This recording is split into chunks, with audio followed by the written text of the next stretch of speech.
Saya lebih suka menjadi suami yang benar daripada pengkhotbah yang benar. Catat baik-baik.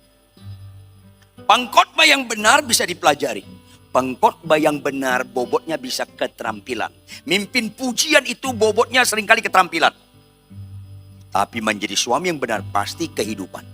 Ini penting sekali. Supaya Anda bisa membedakan perbedaan signifikan di balik itu semua. Banyak orang khotbah benar, tapi rumah tangganya nggak benar. Ini penting sekali. Banyak orang mimpin pujian gemetar-gemetar, tapi pulang naik motor lawan arah, orang lain gemetar sama dia. Ini ketawa nyambung nggak sih? Ya nyambung lah, orang Anda yang saya maksud juga. Ayolah, ini penting, makanya bersyukurlah Anda sebelum meninggal dengar khotbah hari ini.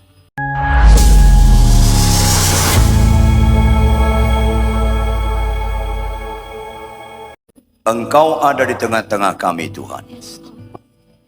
Kami menyanyikan lagu ini bukan sekedar tentang Tuhan, tetapi kami menyanyi lagu ini kepada Tuhan.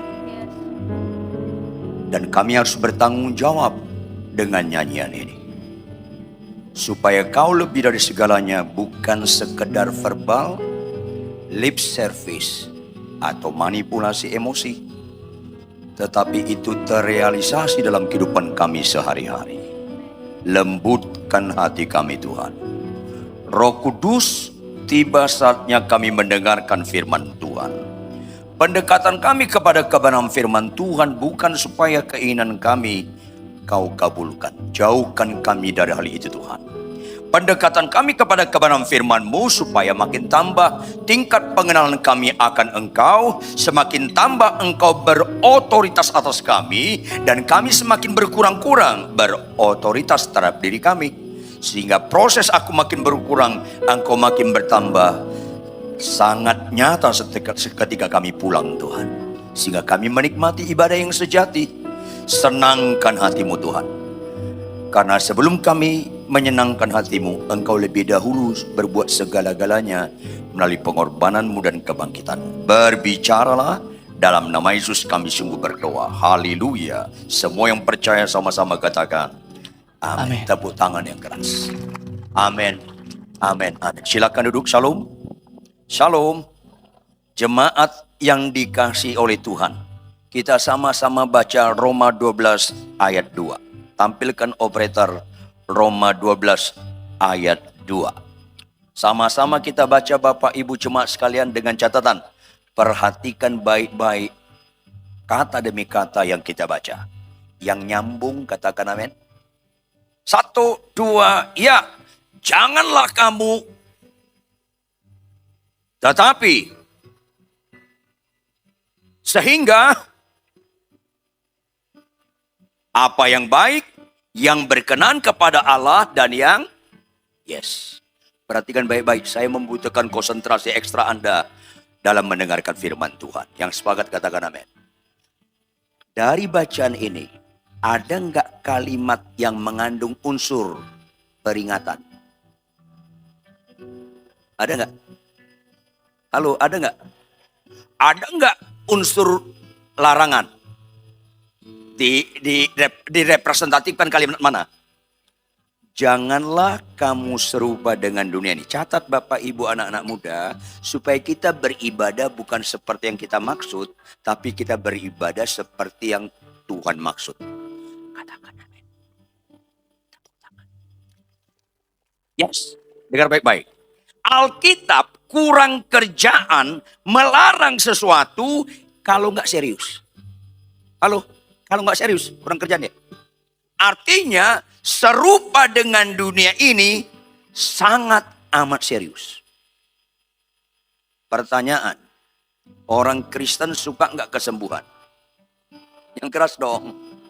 Agama lain suka nggak kesembuhan? Penjahat suka nggak kesembuhan? Siuman dong. Kalau sampai penjahat pun suka, nggak ada istimewanya kesembuhan itu. Siuman dong. Itu nggak rela wajah Anda. Halo? Kesembuhan bukan ciri utama Kristen. Saya sedih kalau penekanan ibadah kesembuhan. 10 orang sakit kusta datang ke Tuhan Yesus. Jawab, berapa yang sembuh? Berapa yang sembuh? Semua sembuh. Berapa yang menyenangkan hati Tuhan? Kenapa bukan semua? Satu, kenapa? Karena Tuhan tidak pernah meletakkan sukacitanya di kesembuhan. Waras sedikit lah. Gak apa-apa, di sini saya nggak diundang lagi khotbah, gak apa-apa. Harus nyampe kebenaran. Kalau Tuhan meletakkan sukacitanya pada kesembuhan, konsisten dong. Semua sembuh, semuanya Tuhan sukacita dong. Kenyataan kan kagak. Kenapa? Kesembuhan bukan ciri utama Kristen. Lanjut. Ada nggak firman Tuhan berkata, kasihlah musuhmu? Ada nggak firman Tuhan berkata, balaslah kejahatan dengan kebaikan? Penjahat suka gitu? Jawab dong, penjahat suka gitu? Agama lain suka nggak? Orang Kristen suka nggak? Enggak juga. Masalahnya enggak juga. Lalu, mengerikan ibadah-ibadah menekankan sakit sembuh tanpa berubah kelakuan. Mengerikan. Sekarang akhir zaman, banyak sekarang nabi palsu mengambil bagian di khotbah. Sehingga dikhotbahkan sakit sembuh. Yang berzina tetap berzina. Yang ngelawan suami tetap ngelawan suami. Yang musuhan sama menantu tetap musuhan sama menantu. Karena gereja sekarang nggak menjadi agen perubahan. Ini mengerikan. Ini penting. Makanya orang benar hidup oleh karena, yang keras dong. Orang benar hidup oleh karena iman. Ulangi apa? Yuk kita buka Matius 8 ayat 5 sampai ayat 13. Matius 8 ayat 5 sampai 13. Kalau sudah dapat, saya ajak kita membacanya bergantian. Saya baca ayat yang ganjil, Anda baca ayat yang genap, ayat 13 kita bersama-sama. Di bawah judul perikop tentang apa? Yesus menyembuhkan. Enggak bawa Alkitab ya? Turut berduka cita. Saya gembala jemaat satu jemaat di Pondok Indah. Selalu saya bilang, semua jemaat kalau beribadah bawa Alkitab dan bawa buku catatan. Dan pura-pura nggak dengar. Bawa Alkitab dan bawa buku catatan. Karena kita harus kenal diri kita. Kita gampang lupa. Kita ibadah seringkali ritual tanpa spiritual. Akhirnya kita suka mendengar firman sampai dimensi knowledge, pengetahuan doang. Bukan jadi perubahan. Makanya mendengarkan firman Tuhan harus mental seorang murid. Yang sepakat katakan amin. Ya, untuk besok-besok ibadah, bawa Alkitab dan bawa buku catatan. Lawan muka lu. Ayolah. Saya mulai. Ketika Yesus masuk ke Kapernaum, datanglah seorang perwira mendapatkan dia dan memohon kepadanya. Lanjut.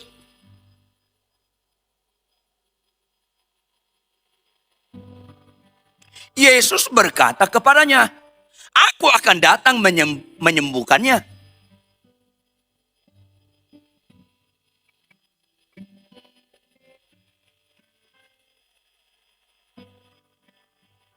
Sebab aku sendiri seorang bawahan, dan di bawahku ada pula prajurit. Jika aku berkata kepada salah seorang prajurit itu, pergi, maka ia pergi. Dan kepada seorang lagi, datang, maka ia datang. Ataupun kepada hambaku, kerjakanlah ini, maka ia mengerjakannya.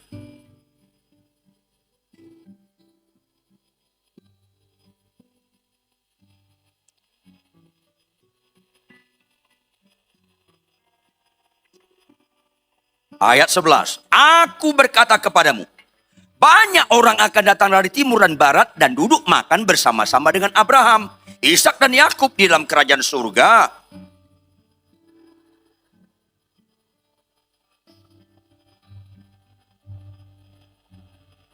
Ayat 13 sama-sama, 1, 2, ya. Lalu Yesus berkata kepada perwira itu, Maka pada saat itu juga sembuhlah hambanya. Saya suka mengajar, jangan suka dengar khotbah yang mengenakkan telinga.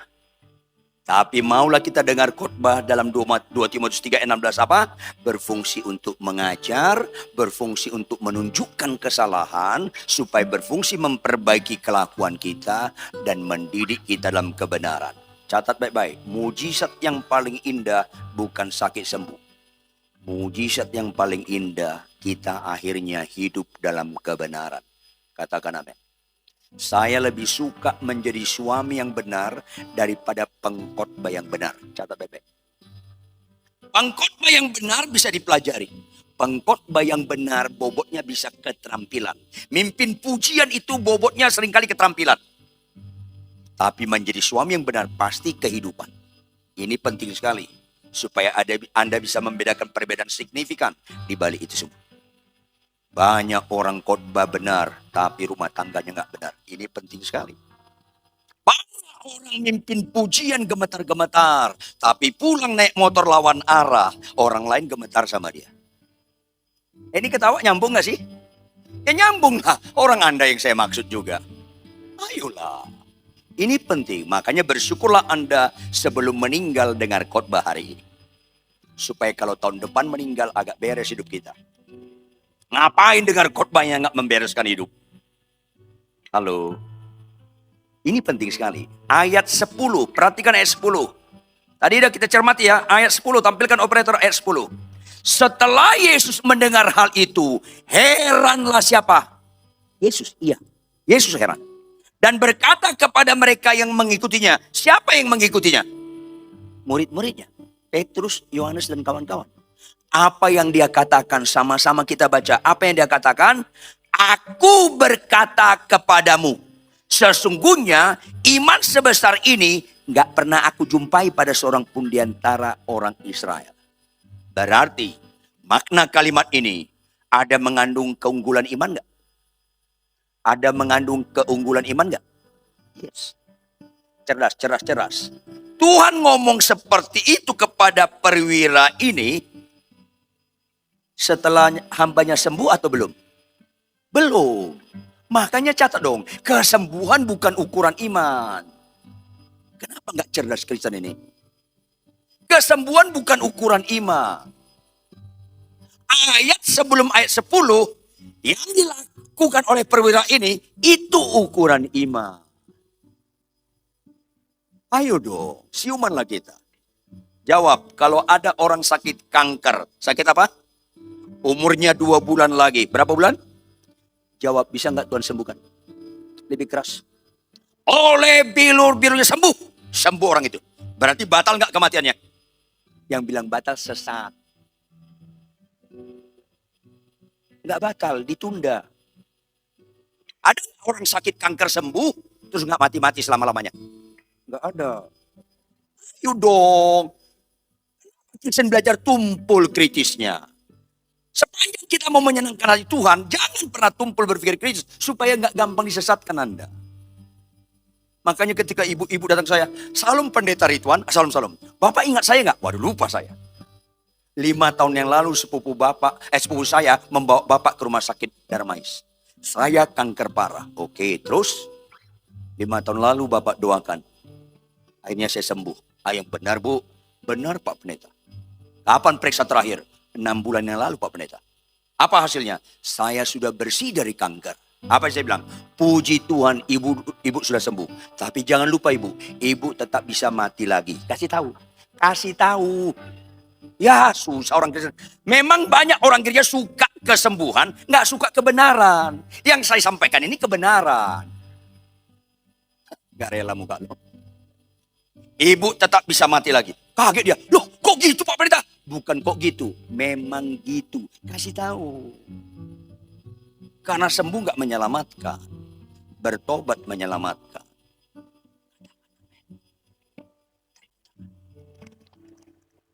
Supaya waras kalian Anda pulang dari sini berubah. Ini penting sekali. Lazarus dibangkitkan Tuhan Yesus nggak? Jawab dengan keras. Mati lagi nggak? Mati lagi. Sakit sembuh nggak ada unsur keselamatan. Mati bangkit gak usah kagum. Yang Anda kenal di Cengkareng itu lain. Itu Lazarus Simanjuntak. Beda orangnya itu.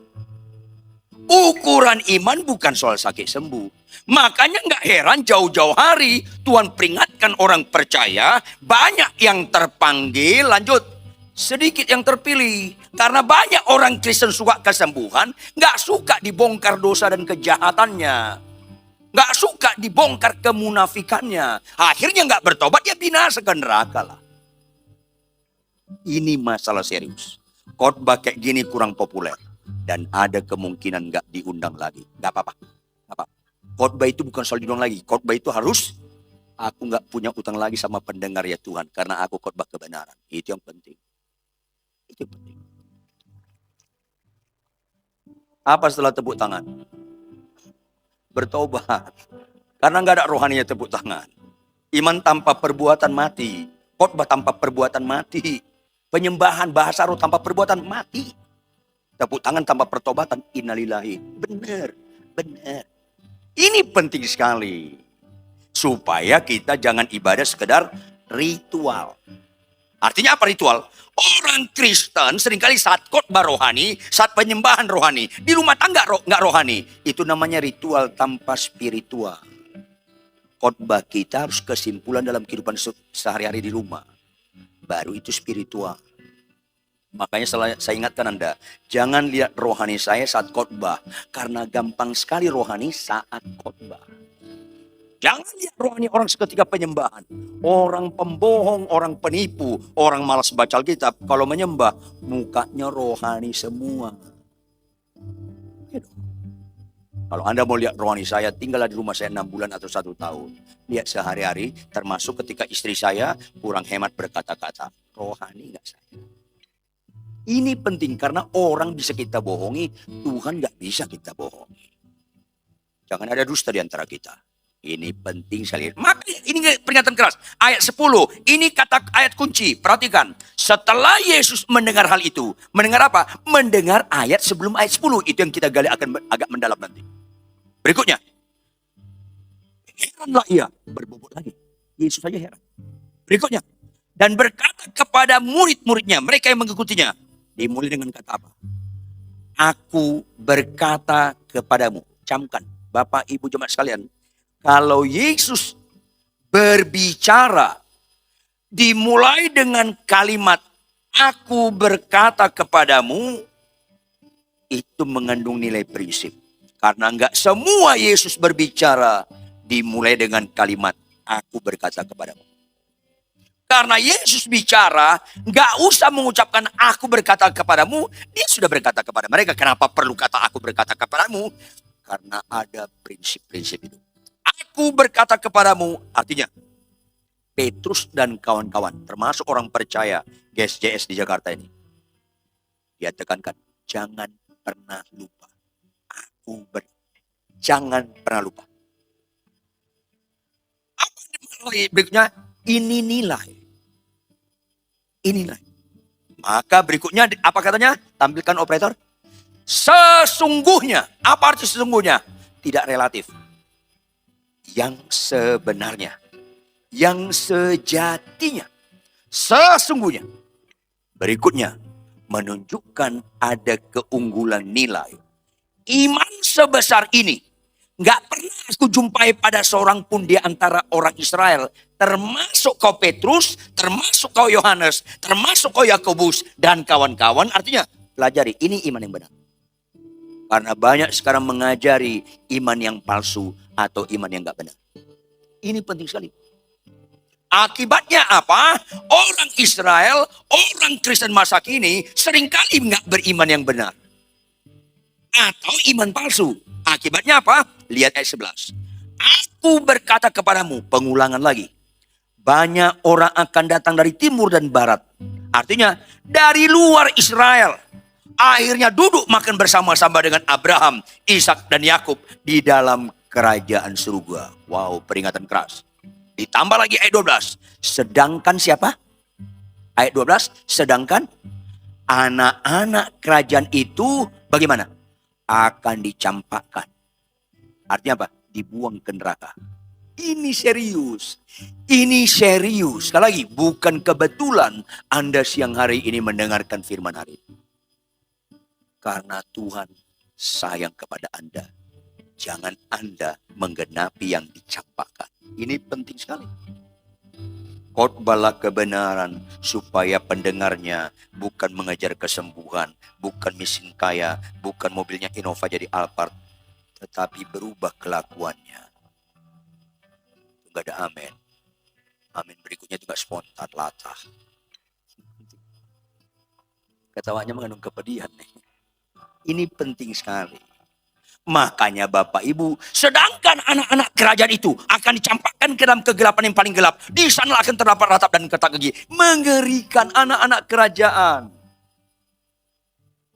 Jujur, ada nggak orang Kristen malas baca Alkitab? Jawab dong. Mengerikan. Ada nggak orang Kristen masih buka situs porno? Mengerikan. Ada nggak orang Kristen nggak disiplin baca Alkitab, tapi disiplin sekali main game tiap hari? Mengerikan. Ngapain Anda malas baca Alkitab, suka buka situs porno, ngelawan orang tua, suka ngelawan suami, suka maki-maki istri, suka sakit sembuh? Mengerikan. Hanya penipuan-penipuan yang terjadi. Nggak menyelamatkan kalau Anda nggak berubah kelakuan Anda. Ini penting sekali. Sakit sembuh nggak menyelamatkan. Jika satu orang saja bertobat, seisi surga bersorak-sorai. Kenapa seisi surga bersorak-sorai? Karena ada orang yang selamat bertobat. Ini penting sekali. Makanya banyak orang Kristen punya penyakit kudis. Tahu kudis kan? Kurang disiplin. Malas baca Alkitab. Dari kecil anak saya bilang, bangun nak. Ini udah jam 4:30, nanti terlambat kamu sekolah. Dari kecil. Aku ngantuk, nggak bisa nak. Dengar nak ya, orang Islam sembahyang subuh, orang Kristen ngorok semuanya, ngorok. Kayak yang lihat saya sekarang ini, ngorok. Makin keras ajanya, makin keras ngoroknya. Malah sempat mimpi makan capcay lagi nak. Bangun kesiangan, terus ke gereja jadi singers, melayani. Nyanyinya apa?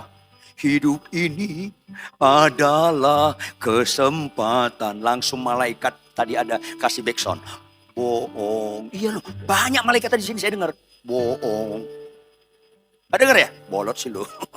Ayo dong, karena orang bisa kita bohongi, Tuhan mana bisa kita bohongi. Jangan nyanyikan lagu-lagu rohani kalau Anda masih malas baca Alkitab. Ini penting sekali. Kudis kurang disiplin. Akibatnya apa? Penuh dengan kuman, kurang iman. Artinya penuh dengan kurap, kurang urapan. Udah kudis kuman kurap, nyanyi. Aku anak raja. Langsung malaikat kasih backsound. Raja gembel. Iya. Dari ketawa lu aja lu nyambung tuh. Kalau kudis kuman kurap, gak usah bilang anak raja lah. Dicampakkan Anda nanti. Ini penting sekali. Menipu khotbah-khotbah sakit sembuh. Kalau dosa nggak ditinggalkan. Catat dulu. Menipu yang miskin kaya, usahamu akan diberkati. Kalau perjinahanmu nggak kau tinggalkan, homoseks lesbian lu nggak lu tinggalkan. Menipu semua khotbah yang mengenakkan telinga itu. Nggak ada amin lagi. Itu nggak spontan latah itu. Sedangkan anak kerajaan itu akan dicampakkan ke dalam kegelapan yang paling gelap. Di sanalah akan terdapat ratap dan ketak gigi gambaran neraka. Baru terakhir Yesus berkata, lalu Yesus berkata kepada perwira itu, pulanglah dan jadilah kepadamu seperti yang kau percaya. Kalimat terakhir ayat 13. Sama-sama baca kalimat terakhir ayat 13. 1, 2, iya. Maka, halo, pada saat itu juga. Tampilkan operator Markus 1 ayat 42 supaya kita semua sehat Kristennya nih. Pada saat itu juga. Markus 1 ayat 42. Sama-sama baca. Markus 1 ayat 42. 1, 2, ya.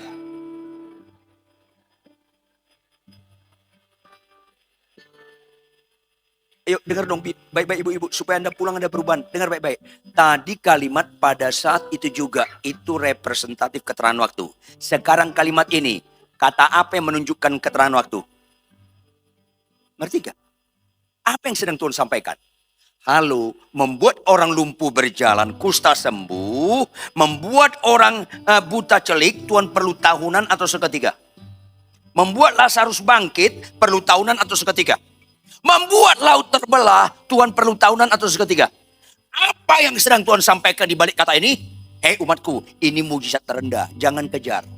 Seketika itu terendah. Ibu-ibu lihat saya. Ibu-ibu lihat saya. Membuat seorang istri tunduk pada suaminya. Itu seketika atau pelajaran tahunan. Itu mujizat terindah. Jangan sesat loh. Tapi jujur, mana orang Kristen, bahkan pendeta sekalipun, mana orang Kristen bahkan pendeta kagum melihat mayat bangkit atau melihat istri tunduk pada suami? Mana lebih kagum? Mayat bangkit, karena mental dukunnya belum tuntas. Semua itu seketika. Khotbahlah kebenaran walaupun nggak disukai. Bapak-bapak lihat saya. Membuat Anda tenang menghadapi istri ketika istri kurang hemat berkata-kata. Membuat Anda tenang, itu seketika atau pelajaran tahunan. Maka bertobat dong. Yang kayak begini harus dikhotbahkan. Supaya jangan binasa. Yang nyambung ke ekonomi. Ayolah. Jangankan tunduk pada suami. Jangankan mengalah kepada istri. Yang pelit jadi pemberi pun gak bisa seketika. Termasuk orang yang sedang melihat saya sekarang ini. Aminnya itu nyambung itu. Terus sakit sembuh. Ya penipuan. Ini masalahnya. Sekarang kita lihat bagaimana ayat 10 itu terbit. Kita lihat ayat 5-9. Supaya iman kita bukan iman seperti yang kita maksud. Iman kita seperti yang Tuhan maksud. Bahkan iman yang punya keunggulan. Yang mau katakan amin. Yes. Ayat 5. Perhatikan ayat 5. Ketika Yesus masuk ke Kapernaum. Datanglah apa? Seorang perwira mendapatkan dia dan memohon kepadanya. Catat, tolong kritisi. Menurut bahasa Yunaninya, perwira ini bukan pati, bukan perwira tinggi, bukan perwira rendah. Dia pangkatnya lebih kurang letnan kolonel atau kolonel. Pamen, perwira menengah. Coba yang tahu jawab pengkeras, biasanya letnan kolonel atau kolonel usia berapa tahun? Ada yang tahu nggak? Keras dong jawab. Ayo, yang jelas. Ayo, yang mana? Berapa? Di atas 40-an, ada 50. Ngerti nggak maksud saya? Kedua, Yesus dalam pasal ini masih bagian awal-awal pelayanan. Yesus umurnya berapa tahun? 30-an. 30, 31, paling maksimal 31. Mana lebih tua? Perwira ini atau Yesus? Perwira. Catat dong. Berikutnya, Yesus saat itu tampil sebagaimana manusia kebanyakan atau manusia istimewa, mukanya bercahaya, ada lingkaran manusia suci dan kakinya di atas permukaan bumi. Kira-kira yang mana? Yang pertama atau yang kedua? Yang pertama, manusia biasa. Pemuda sederhana. Supaya Anda ngerti kenapa Yesus ngomong ayat 10. Perwira ini umurnya 45 lebih kurang. Yesus 30-an. Lalu, mana yang seharusnya lebih dahulu memberi hormat? Yang muda atau yang tua? Yang terjadi perwira ini menghormati Yesus. Kita enak baca sekarang. Kalau kita baca sekarang, kita tahu Yesus Tuhan. Saat itu, nggak tahu orang. Murid-muridnya pun sampai pasal 8 ini, nggak tahu Yesus Tuhan. Murid-muridnya pun nggak tahu. Sampai Yesus ditangkap, Petrus masih menyangkal pakai bersumpah. Lalu, salah satu mujizat saya alami, saya nggak lahir zaman Yesus lahir. Kalau saya lahir zaman Yesus lahir, mungkin paling sulit saya percaya sama Yesus. Apalagi kalau saya sama Yesus satu sekolah di SD Impres dekat Bekasi Selatan sana. Makin sulit saya percaya. Bersyukurlah Anda lahir nggak zaman Yesus lahir. Tapi responnya dengan apa? Bersyukurlah Anda mau beriman dengan pada Dia. Ini penting. Perwira ini lebih tua dari Tuhan Yesus. Berikutnya, dengar baik-baik. Perwira ini orang Israel atau orang Roma? Orang Roma. Apa artinya? Betapa sulitnya kalimat-kalimat berikutnya. Dia penjajah. Penjajah itu lebih superior daripada yang dijajah. Sehingga, lalu orang Belanda dulu kita panggil apa? Oh, belum lahir dulu ya. Meneer. Tuan, meneer. Orang Belanda manggil kita apa? Irlander. Apa Irlander? Pribumi. Lain konotasi menghina, merendahkan. Nggak ada ubahnya kan budak-budak belian. Itu dibalik kata Irlander. Penjajah itu harus dihormati. Penjajah itu sulit untuk rendah hati. Ditambah usianya sulit rendah hati. Udah dua. Dia perwira. Siapa yang tahu? Yesus punya jabatan apa saat dia hidup? Di pemerintahan punya jabatan nggak dia? Enggak. Di bait Allah punya jabatan enggak? Enggak, dia bukan imam. Dia orang rakyat jemaat biasa. Posisinya memungkinkan enggak dihormati. Perwira ini sangat sulit untuk rendah hati. Dia lebih tua, dia punya jabatan, dia penjajah. Berikutnya, secara aspek ekonomi, mana lebih kaya, perwira ini atau Yesus?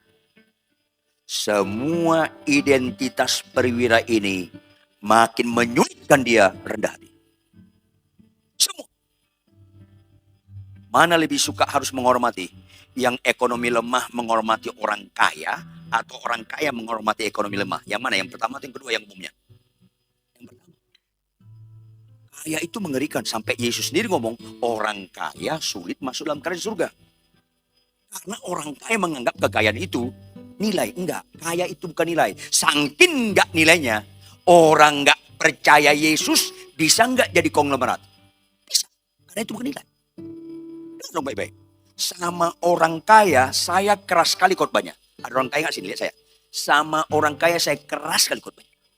Supaya Anda sadar kekayaan itu bukan nilai. Jawab, banyak enggak orang kaya sombong? Banyak. Makanya sama orang kaya saya keras khotbahnya. Tapi masalahnya jawab, ada nggak orang miskin sombong? Masalahnya ada. Masalahnya ada. Kalau sama orang kaya saya keras sekali khotbahnya, sama orang miskin lebih keras lagi khotbah saya. Supaya jangan sempurna penderitaan Anda. Agak mending orang kaya masuk neraka daripada orang miskin masuk neraka.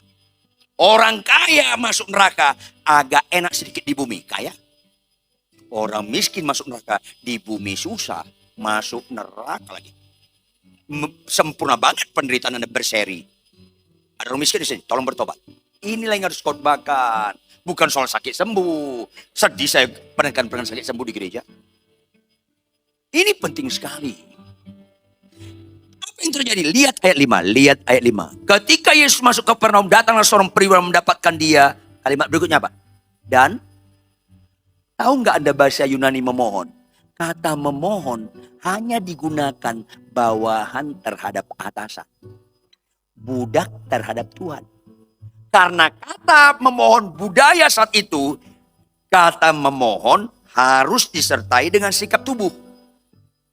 Dia berlutut, lututnya satu kena tanah, yang satu ditekuk, dan tangan di dada. Itu kata memohon. Nggak bisa gini, aku memohon sambil gini, disambar geledek loh, nggak bisa. Bawahan ke atasan memohon, sejajar meminta. Atasan kepada bawahan memerintah. Beda. Nah, perwira ini menempatkan dirinya kepada pemuda yang sederhana dari dia, nggak ada jabatannya, ekonominya lemah, dia tempatkan orang ini atasan dia. Saya peringatkan Anda orang kaya, kalau Anda sulit rendah hati, sampai mati pun Anda nggak bicara iman. Karena ciri iman bukan sakit sembuh, ciri iman rendah hati. Dan pura-pura nggak dengar. Rendah hati. Ini penting. Ini penting. Saya peringatkan Anda yang umurnya lebih tua. Nggak Anda hormati, Anda selalu menempatkan diri di atas kepada orang muda. Anda sulit sekali rendah hati. Sulit sekali Anda membicarakan iman. Kalau Anda tidak mau merendahkan hati, termasuk orang yang lebih muda. Ini penting supaya karakter kita berubah. Lebih mulia di mata Tuhan mantan sombong daripada mantan sakit kanker. Mantan sakit kanker itu hal lahiriah. Mantan sombong itu hal rohani. Mantan kanker nggak menyelamatkan. Mantan sombong karena ada unsur pertobatan itu menyelamatkan. Ini penting dikhotbahkan. Nggak usah kagum lagi mantan lumpuh, mantan buta. What next? Apa berikutnya? Bertobat nggak? Itu penting. Lihat ayat 6. Sama-sama kita baca ayat 6. 1, 2, ya. Ini nggak lazim. Perwira penjajah lebih tua, punya kedudukan, lebih kaya, ngomong sama lebih muda, yang dijajah, ekonominya lebih lemah, nggak punya jabatan. Dia bilang apa? Mener, Tuan. Wow. Supaya kita ngerti ayat 10, bukan soal sakit sembuh. Yang kedua, nggak lazim. Apa kalimat berikutnya? Tuan, hambaku terbaring di rumah karena sakit lumpuh. Nggak lazim zaman dahulu memperhatikan budak. Kamu udah baik di atas rata-rata kalau kau suruh anak buahmu untuk mencari dokter. Ini bukan anak buahmu, kamu sendiri. Kalimat terakhir ayat 6. Apa tampilkan operator ayat 6? Dan ia sangat menderita. Arti sangat menderita, dia merasakan penderitaan budaknya. Ini kan repot, mengerikan sekali, luar biasa. Ibu-ibu, saya kasih tahu Anda, saya pernah marah besar sama jemaat saya orang kaya. Dia tampar pembantunya, gara-gara pembantunya geser anjingnya dengan kaget. Sana, ditampar. Kamu dan luar. Yesus nggak mati untuk anjing lu, untuk pembantu lu Yesus mati. Siapa di antara Anda lebih sayang anjing Anda daripada pembantu Anda memang bukan Kristen. Kalau nggak percaya Anda, matilah nanti malam tanya Tuhan Yesus. Pasti benar yang saya ucapkan ini. Puji Tuhan kalau bangkit lagi loh. Ayolah. Anda jahat lebih menghormati piaran daripada pembantu. Catat dong baik-baik. Supaya siuman kalian semua. Nggak apa-apa, habis ini nggak diulang lagi sekor, nggak apa-apa lah. Ngapain dengar firman nggak merubah kelakuan? Ayo. Berikutnya, Yesus berkata, karena dilihat orang ini bagus sekali, maka Yesus nggak bisa dibohongi. Yesus berkata, aku akan datang menyembuhkannya. Tapi lebih luar biasa lagi, ayat 8 sampai 9 yang melahirkan ayat 10. Apa itu? Tetapi jawab perwira itu kepada Yesus. Tetap dia konsisten kepada pemuda yang sederhana, namanya Yesus yang dijajah. Tuhan, tetap dia konsisten. Tuhan, aku nggak layak menerima Tuhan dalam rumahku. Katakan saja sepatah kata, maka hambaku akan sembuh. Dia mempercayakan hidupnya kepada apa yang dikatakan Tuhan Yesus. Bapak, kalau Yesus berkata, hai suami, kasihlah istrimu. Percaya, lakukan. Loh Pak Pendeta, kalau istriku cerewet. Nggak ada kaitannya kelakuan istri dengan mengasihi istri. Nggak ada kaitannya. Kita mengasihi istri kita, kaitannya karena kita beribadah kepada Tuhan. Bapak, lihat saya. Kemungkinan istri saya lebih cerewet dari istri Anda. Kemungkinan. Karena istri saya punya peraturan di rumah lebih ketat dari hukum Taurat. Dan ketawa, ini penderitaan. Kemungkinan istri saya lebih cerewet dari ibu-ibu semua di sini. Tapi tidak ada kemungkinan cerewet istri saya berbobot merubah firman. Hai istri, hai suami, kasihlah istrimu jadi saya nggak kali. Enggak. Saya mengasihi istri saya, nggak ada kaitannya dengan kelakuan istri saya. Karena saya meletakkan percaya saya kepada katakan saja sepatah kata, maka hambaku itu sembuh. Ayat terakhir, ayat 9. Sama-sama kita baca ayat 9 supaya mengerti ayat 10. 1, 2, ya. Sebab aku sendiri seorang bawahan. Dan di bawahku ada pula prajurit. Jika aku berkata kepada salah seorang prajurit itu, pergi, maka ia pergi. Dan kepada seorang lagi, datang, maka ia datang. Terakhir apa? Ataupun kepada hambaku, kerjakanlah ini. Apa makna kalimat ini? Tuhan, aku bawahanmu. Perintahkan saja apa saya aku taat. Gambaran iman ketaatan absolut. Bahkan dia bukan bawahan, aku budakmu. Katakan apa saja, maka orang beriman bukan pada janji Tuhan. Orang beriman pada perintah Tuhan. Pulanglah dari tempat ini, setiap kali membaca Alkitab ada perintah Tuhan.